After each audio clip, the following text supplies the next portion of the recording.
இன்றைய இறைவார்த்தை இறைவாக்கினர் மீகா நூலில் இருந்து வாசகம். தங்கள் படுக்கைகளின் மேல் சாய்ந்து தீச்செயல் புரிய திட்டமிட்டு கொடுமை செய்ய முயல்பவர்களுக்கு ஐயோ கேடு. பொழுது புலர்ந்தவுடன் தங்கள் கைவலிமையினால் அவர்கள் அதை செய்து முடிக்கின்றார்கள். வயல்வெளிகள் மீது ஆசை கொண்டு அவற்றை பறித்து கொள்கின்றார்கள். வீடுகள் மேல் இச்சை கொண்டு அவற்றை கைப்பற்றிக் கொள்கின்றார்கள். ஆண்களை ஒடுக்கி அவர்கள் வீட்டையும் உரிமை சொத்தையும் பறிமுதல் செய்கின்றார்கள். ஆதலால் ஆண்டவர் கூறுவது இதுவே: இந்த இனத்தாருக்கு எதிராக தீமை செய்ய திட்டமிடுகிறேன். அதனினின்று உங்கள் தலையை விடுவிக்க உங்களால் இயலாது. நீங்கள் ஆணவம் கொண்டு நடக்க மாட்டீர்கள், ஏனெனில் காலம் தீயதாயிருக்கும்.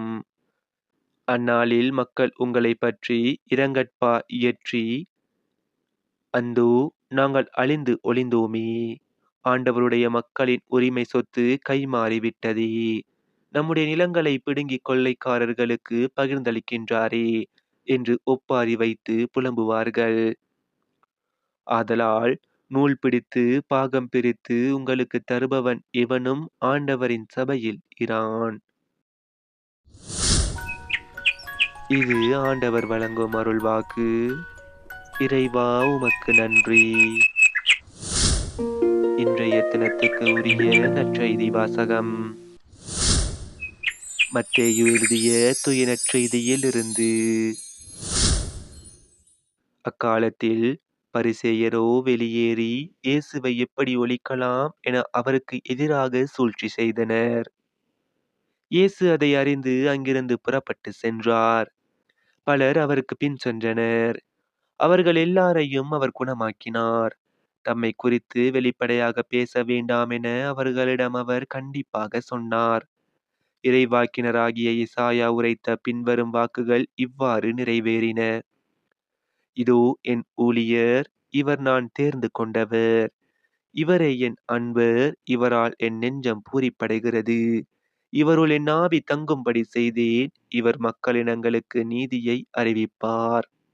இவர் சண்டை சச்சரவு செய்ய மாட்டார், கூக்குரலிட மாட்டார், தம் குரலை தெருவில் எழுப்பவும் மாட்டார்.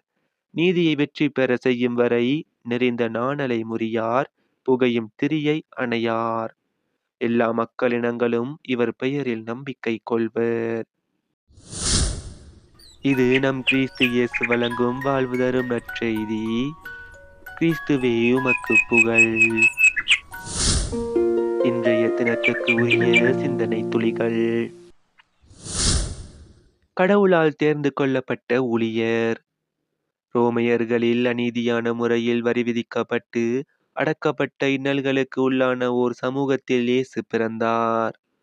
மறைநூல் அறிஞர்களும் ஆட்சியாளர்களும் மக்களை ஒடுக்க ஆட்சி நடத்திய நேரத்தில் இயேசு வாக்களிக்கப்பட்ட மெசியாவாக, மக்களுக்கு நலம் கொடுப்பவராக, வாழ்வில் நம்பிக்கை ஏற்படுத்துபவராக இருப்பதைக் கண்டு மகிழ்ந்தனர். அவரை ஏராளமான சாதாரண மக்கள் பின்பற்றினார்கள். இதோ என் ஊழியர், இவரே என் அன்பர், இவருள் என் ஆவி தங்கும்படி செய்தேன் என்ற எசாயாவின் இறைவாக்கு நிறைவேறியது.